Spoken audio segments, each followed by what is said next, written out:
Di sini kita tidak berbicara tentang kebijakan, tidak berbicara tentang aturan-aturan. Jadi nggak mungkin soalnya itu pendek, pasti depannya itu atau pengantarnya itu ada teks.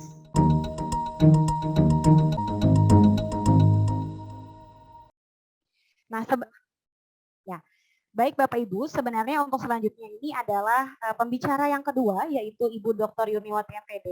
Namun karena beliau ada kendala, karena beliau harus menghadiri visitasi AKAS, yaitu Akreditasi Internasional Kampus. Jadi beliau harus segera mendatangi ke kampus ya saat ini. Jadi beliau akan ditukar jadwal dengan hari Kamis. Nah saat ini mungkin saya sendiri yang akan berbagi kepada Bapak Ibu semua terkait pengabdian masyarakat yang akan saya paparkan ya Bapak Ibu ya. Kita tidak lama-lama, ini sudah jam 11. Mohon disimak ya Bapak Ibu ya. Ini ada yang bertanya sebentar, apakah PowerPoint bisa termasuk e-modul? Kemudian saat modul, cukup e-modulnya saja ya Bu, jadi tidak perlu buat RPP. Cukup e-modulnya saja, minimal 3 halaman. Nanti saya akan contohkan ya Bapak Ibu ya. Nanti akan saya contohkan. Mungkin tadi belum sempat tercontoh, nanti akan saya contohkan e-modul. Jadi tapi sebelumnya saya memberikan ini dulu ya, saya memberikan informasi atau paparan saya terlebih dahulu. Ya. Bapak Ibu mohon izin sebelumnya yang terhormat kepada Ibu Ii Nur Aini MPD, kemudian Bapak Ibu guru sekolah dasar yang berada di wilayah Kabupaten Bogor, Kecamatan Kelapa Nunggal, mohon izin saya sendiri, mungkin tadi saya belum memperkenalkan diri. Perkenalkan, saya adalah Uswatun Hasanah MPD, dan dalam hal ini, hari ini saya memaparkan pengabdian masyarakat saya dengan rekan saya yaitu Ibu Profesor Dr. Edwita MPD. Sebenarnya jadwal saya adalah besok, namun karena hari ini ada dosen yang bertukar jadwal, jadi nggak apa-apa, saya lanjut hari ini Bapak Ibu. Nah ini judulnya adalah pendampingan guru dalam mengembangkan asesmen kompetensi minimum untuk meningkatkan kualitas hasil pembelajaran di sekolah dasar. Baik, kita lanjut ya. Nah Bapak Ibu, ini terdiri dari latar belakang, kemudian apa itu AKM, penjelasan AKM, dan mari mencoba. Ya. Nah ini adalah latar belakang AKM ya Bapak Ibu ya. Mungkin Bapak Ibu semua saya yakin sudah terbiasa dengan AKM ini karena sudah banyak pelatihan yang sebelumnya diadakan oleh dinas ya tentunya. Kalau untuk latar belakang sendiri, di sini ada pasal 57 ayat 1 di mana evaluasi dilakukan dalam rangka pengendalian mutu pendidikan secara nasional sebagai bentuk akuntabilitas penyelenggara pendidikan. Kemudian ada juga pasal 59 ayat 1, ini terkait dengan pemerintah dan pemerintah daerah melakukan evaluasi terhadap pengelola satuan jalur, jenjang, dan jenis pendidikan ya kepada pihak-pihak yang berkepentingan. Kemudian Bapak Ibu, jadi untuk saat ini memang sudah berubah kebijakan yang tadinya ujian nasional menjadi ada yang namanya asesmen nasional. Asesmen nasional ini ada 3 ya Bapak Ibu, ada yang asesmen kompetensi minimum, ada survei karakter, dan survei lingkungan belajar. Dan kita untuk hari ini kita bahas cukup, kita batasi saja, tidak perlu semuanya, kita batasi pada asesmen kompetensi minimum. Ya, dan di sini kita berbicara terkait literasi membaca dan numerasi, di mana literasi ini merupakan kompetensi mendasar yang diperlukan semua murid untuk bisa belajar sepanjang hayat dan berkontribusi kepada masyarakat. Nah, jadi Bapak Ibu, di sini kita tidak berbicara tentang kebijakan, tidak berbicara tentang aturan-aturan. Jadi di sini kita ingin memperlihatkan saja, mengenal sebenarnya bagaimana atau apa sih yang dinamakan asesmen kompetensi minimum. Jadi Bapak Ibu, di dalam asesmen kompetensi minimum ini ada 2 base ya atau 2 dasar yang akan diujikan kepada peserta didik kita, yaitu literasi dan numerasi. Mengapa Bu hanya ada 2 ini? Kenapa? Karena 2 ini merupakan keterampilan dasar Bapak Ibu. Dimana kalau seseorang sudah menguasai 2 keterampilan ini, maka dia akan mampu melanjutkan pada pendidikan selanjutnya. Bahkan ada istilah belajar sepanjang hayat. Jadi base-nya itu adalah 2 ini ya, 2 komponen. Yang pertama adalah literasi, yang kedua adalah numerasi. Di mana literasi sendiri yaitu kemampuan seseorang dalam mengolah dan memahami informasi saat melakukan proses membaca dan menulis. Kalau yang kedua, yaitu numerasi, Numerasi itu kemampuan untuk mengaplikasikan konsep bilangan dan keterampilan operasi hitung di dalam kehidupan sehari-hari. Nah, jadi Bapak Ibu untuk hari ini kita fokus pada literasi dulu ya Bapak Ibu ya. Kita tidak akan numerasi karena cukup banyak materinya, jadi cukup kita ke literasi saja. Literasi ini sering kita kaitkan dengan keterampilan seseorang dalam memahami informasi saat melakukan proses membaca atau menyerap informasi ya, reseptif, dan ada juga pada saat kita menulis atau keterampilan produktif. Lanjut. Nah ini Bapak Ibu, ini adalah komponen AKM literasi. Jadi ada 3 komponen, yaitu ada konten, ada konteks, ada proses kognitif. Untuk konten, jenis literasi membacanya atau jenis soalnya itu biasanya berupa teks informasi dan ada berupa teks sastra. Kalau konteks ini jenisnya adalah personal, sosial budaya, dan saintifik. Dan kalau proses kognitif, prosesnya itu bisa menemukan informasi, bisa interpretasi dan integrasi, dan evaluasi dan refleksi. Ya, biasanya Bapak Ibu kalau AKM untuk literasi ini basisnya itu pasti teks. Jadi nggak mungkin soalnya itu pendek, pasti depannya itu atau pengantarnya itu ada teks. Ya Bapak Ibu, kita lanjut. Nah ini secara konten di sini ada A1 teks sastra atau fiksi naratif. Jadi untuk teks sastra ini sendiri merupakan karya imajinatif yang mengangkat persoalan kehidupan manusia dan sudah dipadukan dengan imajinasi atau subjektivitas pengarang untuk kepentingan hiburan. Kalau misalnya yang kedua, ini adalah teks informasi. Teks informasi atau teks non-fiksi. Ya, sebentar Bapak Ibu.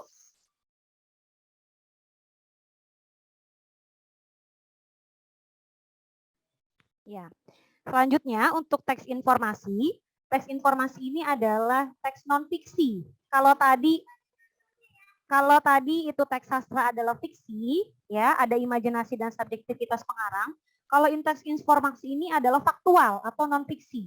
Artinya berdasarkan data-data faktual, peristiwa, dan sesuatu yang benar dan terjadi dalam kehidupan. Nah ini kita lanjut. Nah ini contoh ya Bapak Ibu, ini contoh salah satu teks sastra yang tadi ya. Jadi kalau Bapak Ibu lihat, teks sastra ini kan contohnya seperti ini, PC di tengah badai. Jadi ini tuh teks fiksi sebenarnya. Jadi di sini kan PC adalah seekor ikan pari yang hidup di Samudra India. Teman-temannya sangat PC dan teman-temannya sangat bahagia hidup di Samudra India bersama 500 jenis makhluk lainnya. PC dan teman-temannya sedang bermain ketika kapal nelayan datang. Ini kan sebenarnya imajinasi atau subjektivitas pengarang. Kita tidak tahu apakah ikan itu bisa berbahagia atau ikan itu bermain atau bagaimana, tetapi di sini adalah imajinasi atau subjektivitas pengarang. Ini namanya teks fiksi, ya. Kemudian kita bedakan Bapak Ibu sama yang satu lagi, ini namanya teks informasi. Kalau teks informasi, oh sorry ini kok internetnya jadi ini sebentar. Kalau teks informasi ini faktual, jadi artinya berdasarkan ini ya, peristiwa-peristiwa atau berdasarkan konten yang benar-benar nyata. Ini kan menyatakan kuda laut. Jadi kuda laut ini diceritakan, dideskripsikan ukuran tubuhnya sekian, bisa mencapai 35, lalu ada argumentasi juga di sini kuda laut ini burung dalam berenang, ia memiliki kecepatan berenang yang sangat lambat, disebabkan oleh keunikan bentuk tubuhnya yang tegak. Jadi di sini faktual, memang pernyataannya seperti itu. Jadi ini adalah teks informasi. Nah, kita lanjut. Kemudian kalau dari konteks, di sini ada personal, ada sosial budaya, dan ada saintifik. Kalau personal, ini tentang teks atau bacaan yang berisi peristiwa, aksi, karakter, atmosfer, perasaan, ide, maupun wawasan. Kemudian kalau sosial budaya ini berarti mencerminkan tentang pandangan masyarakat yang berkaitan dengan sosial budaya. Kemudian kalau misalkan isi bacaannya itu bisa berupa transportasi publik, atau permainan tradisional, perekonomian gitu ya. Kemudian untuk selanjutnya ada juga saintifik. Kalau saintifik ini berarti hubungannya dengan fakta ilmiah. Nah ini isi bacaannya bisa ilmu ruang angkasa, terus ilmu medis, obat-obatan, kandungan gizi, ilmu fisika, dan lain-lain. Nah ini adalah secara konteks. Nah ini contohnya yang secara personal Bapak Ibu, jadi dia menceritakan tentang seseorang yang kikir. Bagaimana seseorang tersebut dikatakan kikir? Oh ternyata seperti ini, si kikir dan emasnya menjual seluruh hartanya, seperti itu ya. Di sini diceritakan, ini salah satu contoh Kalau yang ini contoh konteks sosial budaya. Ya. Tuh. Terus kita lanjut lagi. Nanti Bapak Ibu bisa sambil ini aja ya, sambil dibaca-baca kembali. Kalau ini saintifik ya, artinya kan ada fakta-fakta ilmiah seperti misalkan ini ikan apa nih? Misalnya di sini ikan salmon. Ikan salmon ini mengandung omega 3, bergizi tinggi, berfungsi sebagai antioksidan, gitu ya. Lanjut. Nah, di sini masalah level kognitif Bapak Ibu. Jadi, untuk di soal AKM ini memiliki level kognitif tersendiri, ya. Ini ada C1, menemukan informasi, ada C2, memahami atau interpretasi dan integrasi, dan ada C3, mengevaluasi dan merefleksi. Nah, ini contohnya Bapak Ibu ya, contoh soal-soal AKM. Ini saya ambil sebenarnya dari SMP Bapak Ibu ya. Kalau dari SD sebenarnya sudah ada juga, Bapak Ibu bisa simulasi secara mandiri, nanti saya kasih tahu link webnya. Ini kenapa saya ambil dari SMP, karena kalau SMP itu sebenarnya mereka sudah dari tahun lalu diadakan pelatihannya gitu ya. Kemudian juga sudah jelas kalau SD ini kan baru Agustus kemarin ya, baru akan mau diadakan seperti itu. Jadi masih semua guru masih sama-sama saling belajar gitu ya. Oke, ini salah satu contohnya. Ini untuk yang kompetensi menemukan informasi. Jadi biasanya Bapak Ibu nanti kalau Bapak Ibu simulasi ya di Pusmenjar, itu biasanya soalnya itu nggak tiba-tiba langsung pertanyaan. Tapi biasanya di atasnya ada basis teksnya dulu. Ada teksnya dulu, baru di bawahnya ada pertanyaan. Nah ini, kita lanjut. Nah ini ya. Tuh di sini kan ada soalnya dulu nih. Ini teks tentang komodo. Terus setelah komodo di sini ada beri tanda centang. Kemudian di sini ada cara penskoran ya Bapak Ibu ya. Nah ini juga ada mengevaluasi. Ini saya agak percepat ya, karena ini sudah pukul 11. Nah ini Bapak Ibu, jadi kalau dalam teks AKM literasi ini, bentuk soalnya dia bervariasi, jadi tidak hanya, jadi misalkan di atasnya ada teks, itu bawahnya tidak hanya pilihan ganda, tapi isinya bisa pilihan ganda, bisa pilihan ganda kompleks, bisa menjodohkan, bisa isian, atau uraian, gitu ya. Nah kemudian ini adalah tingkat kompetensi literasi membacanya ya, jadi kita nanti setelah anak-anak itu melakukan AKM, itu kita akan kelompokkan kepada beberapa kategori ini. Jadi ada yang perlu intervensi khusus, di mana murid belum mampu menemukan dan mengambil informasi eksplisit yang ada dalam teks maupun membuat interpretasi sederhana. Lalu ada juga yang base-nya itu dasar, murid baru mampu menemukan dan mengambil informasi eksplisit. Ya. Kemudian ada yang cakap, artinya dia sudah mampu membuat interpretasi, kemudian sudah mampu membuat simpulan gitu ya. Dan terakhir ini yang paling tinggi ini adalah mahir, mampu mengintegrasikan beberapa informasi lintas teks. Gitu Bapak Ibu ya. Jadi Bapak Ibu, nah ini cukup. Jadi Bapak Ibu pesan dari saya, karena nanti ke depan kita akan mulai untuk ujiannya itu base-nya adalah assessment kompetensi ini, kompetensi minimum. Jadi Bapak Ibu mulai dari proses pembelajarannya juga kita harus biasakan dengan teks. Jadi usahakan Bapak Ibu dalam proses pembelajaran itu jangan yang hanya meminta siswa untuk mengingat atau menyebutkan. Tetapi mulailah meminta siswa untuk menganalisis teks, menganalisa gambar, menceritakan apa yang dia baca, menuliskan apa yang dia dengar. Jadi biasakan seperti itu agar mereka terbiasa ketika mereka melihat soal dengan kriteria yang banyak atau bahannya banyak, itu mereka tidak langsung bingung. Kadang-kadang anak-anak itu karena sudah dibiasakan dengan soal-soal yang singkat, ketika bertemu dengan soal-soal yang seperti AKM ini, mereka akan kaget. Kok banyak banget soalnya Bu, kita harus baca dulu. Nanti Bapak Ibu ajarkan bagaimana triknya ketika kita menemukan kata kuncinya seperti apa. Kalau ingin menulis ide pokoknya itu biasanya adanya di mana, gitu Bapak Ibu ya. Jadi kalau anak sudah dibiasakan dalam prosesnya, selalu belajar dengan tadi ya, eksplorasi, kemudian inquiry, discovery tadi, apalagi ada problem based learning, PJBL, insya Allah pada saat dia melakukan AKM ini, dia akan terbiasa dengan soal-soal yang hot ya. Nah ini Bapak Ibu, kalau Bapak Ibu ingin mencoba, atau Bapak Ibu penasaran, seperti apa sih Bu soal AKM? Nah ini sudah ada soal AKM SD, Bapak Ibu tinggal kunjungi halaman berikut, https://pusmenjar.kemendikbud.go.id. Ini kalau di Jakarta, sudah hampir semuanya mencoba ya, baik siswanya maupun gurunya. Ini kan difokuskan untuk kelas 5 ya biasanya kalau di SD ya. Gitu ya. Tapi kalau misalkan di wilayah lain mungkin ada kebijakan lain, silahkan Bapak Ibu. Ya, baik Bapak Ibu, ini adalah paparan dari saya, sekedar sharing aja, berbagi kepada Bapak Ibu semua. Jadi memang asesmen yang ada sekarang itu sudah bukan lagi berbicara tentang UN, melainkan berbicara tentang asesmen nasional. Tapi tadi kita baru fokus pada AKM. Baik Bapak Ibu, silakan kalau ada yang mau ditanyakan, mungkin kita batasi saja sampai 3 penanya ya. Ini sudah pukul 11:18. Silakan.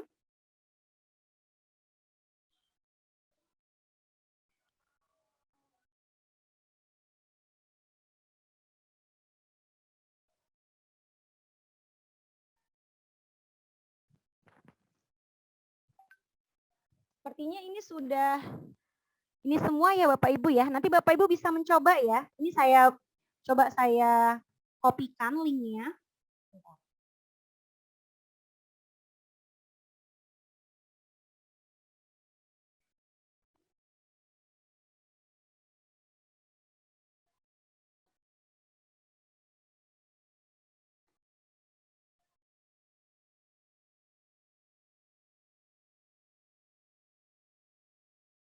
Nah ini Bapak Ibu, saya akan chat. Ini adalah linknya ya yang saya chat ke Bapak Ibu.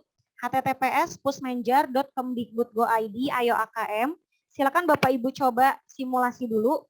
Kira-kira bentuk soalnya seperti apa. Mungkin nanti Bapak Ibu khusus untuk guru kelas tinggi ya bisa mulai mengajarkan anak-anak dengan cara berpikir tingkat tinggi atau berpikir HOTS ya Bapak Ibu. Ada pertanyaan sampai di sini Bapak Ibu silakan. Atau sudah jelas?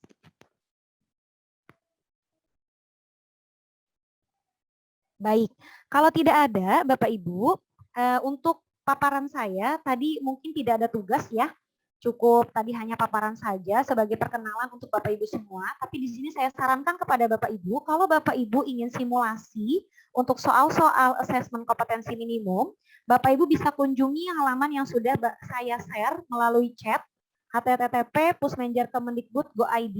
Di sana ada banyak soal-soal simulasi. Jadi Bapak Ibu bisa coba di sana. Soal-soal AKM itu seperti apa sih? Atau bagaimana bentuknya ya? Jadi nanti Bapak Ibu ketika proses pembelajarannya itu Bapak Ibu bisa lebih mengajarkan kepada anak-anak agar anak-anak tidak kaget ketika menghadapi soal tersebut. Gitu ya. Boleh saya tanya salah satu peserta, mungkin Ibu Zela. Assalamualaikum Ibu Zela.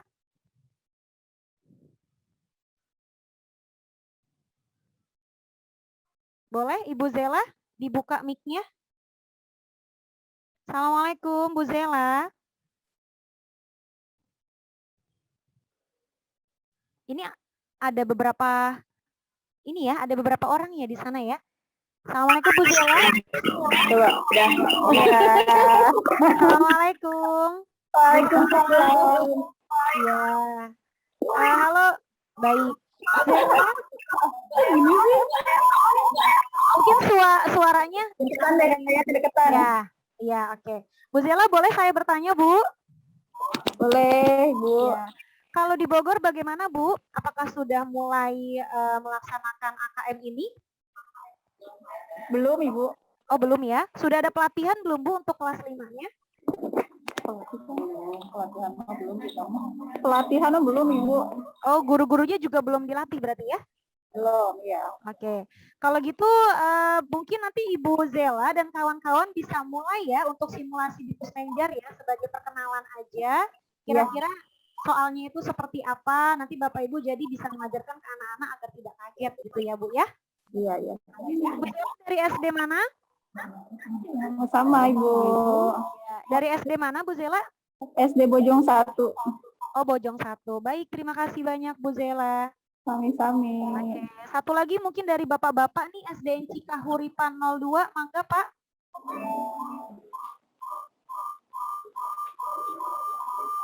Assalamualaikum Bapak, dengan Bapak siapa? Assalamualaikum. Pak SDN Cikahuripan, mangga dinyalakan dulu Pak audionya Pak.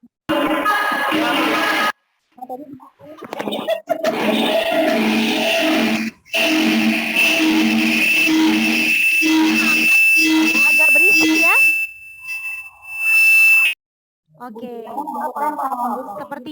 agak berisik ya kalau dinyalakan. Oke, baik nggak apa-apa. Iya nggak apa-apa Bapak. Mungkin ada yang bisa saya wawancarain lagi. Siapa yang kira-kira di tempat yang atau lokasi yang tidak bising mungkin? Ini ada satu lagi nih. Sebentar saya coba cari ya. Ini tulisannya Ibu Kurnia, tapi yang ada Bapak-bapak. Assalamualaikum Pak. Assalamualaikum Pak, dibuka mic-nya Pak. Waalaikumsalam warahmatullahi wabarakatuh, Bu. Ya, alhamdulillah. Dengan Bapak siapa? Kurnia, Bu. Oh, Bapak Kurnia, baik. Bapak dari SD mana Pak? Nambah 2. Nambah 2, alhamdulillah. Bapak boleh saya bertanya ya Pak ya? Yang saya. Oh enggak Pak, kita sebagai sharing aja. Bapak di sana Ya, Bu. bagaimana Pak? Sudah pernah dengar belum sebelumnya ada istilah AKM? Sudah. Sudah ya? Apa yang Bapak ketahui tentang AKM? Ya, Bu. Yang Bapak ketahui tentang AKM apa Pak? Bapak taunya seperti apa gambarannya? Ya, gambar saya sih bagus, Bu. Cuma kan ada tentang bacaan, tentang apa? Literasi dan numeriknya. Oke. Bapak guru kelas berapa Pak? Kelas 3, Bu. Oh kelas 3. Berarti mungkin belum ya Pak ya kalau kelas 3 ya? Mungkin kelas 5 Kelas dulu 3 belum, kali Bu. ya? Betul. Tapi nggak Kelas apa-apa 5. ya Pak, ini untuk pengenalan aja ya. Ya. Siapa tahu nanti Bapak di tahun berikutnya di kelas 5 bisa jadi ya Bapak ya, mungkin bisa dipersiapkan dulu mulai dari kelas 3-nya siswa-siswanya, jadi nanti pas kelas 5 nggak kaget. Terima kasih ya Pak Kurnia. Sama-sama, Ibu. Oke, terima kasih juga. Ini Bapak SD Cikahuripan. Terima kasih Pak. Baik, Bapak Ibu semuanya, alhamdulillah untuk hari ini kita sudah selesai ya Bapak Ibu, karena memang hanya cukup 2 narasumber ya Bapak Ibu ya. Sebelumnya saya ucapkan terima kasih banyak kepada Bapak Ibu semua yang sudah menyediakan waktunya untuk mengikuti acara dan kegiatan pengabdian masyarakat yang diadakan oleh dosen-dosen PGSD FIPU UNJ ini, dan semoga bermanfaat untuk Bapak Ibu semuanya. Bapak Ibu jangan lupa untuk hari ini kita sudah mendapatkan satu tugas dari Bapak Priyatna tadi yang berkaitan dengan membuat e-modul IPA. Oh iya, tadi saya sudah pernah janji ya mau mengajarkan cara membuat e-modul ya. Bapak Ibu boleh disimak, mungkin nggak apa-apa kalau nggak diikuti secara live, tapi boleh disimak aja bagaimana cara membuat e-modul biar Bapak Ibu nanti tidak kesulitan ketika Bapak Ibu membuatnya. Ini sangat mudah Bapak Ibu. Saya coba share ya. Sebentar.